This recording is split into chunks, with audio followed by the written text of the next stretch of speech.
कौपिन कथा जड़े साधु मठ करथिले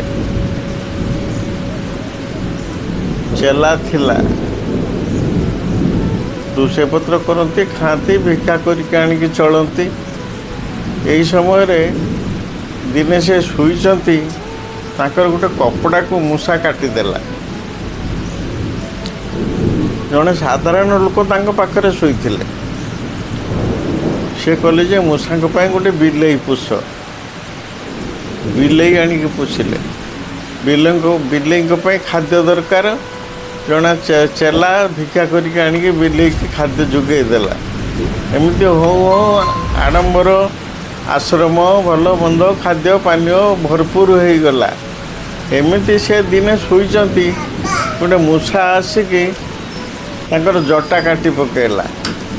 सेतेबेले कहले अरे मो गामछाटा काटी मो रागु नी शेष मो जटा काटिला।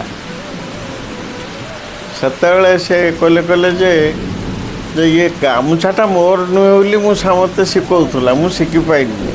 शेष में जटाटा भी तोर नुहे बोल कि भाविकी से काटिदेला। तेणु मुझे मठर रही जाऊँ बाहर को जी एकिटिया चलि हरिभोजन करी। ये मठ बाड़ी साधु सतंकर माया। जय श्री कृष्ण।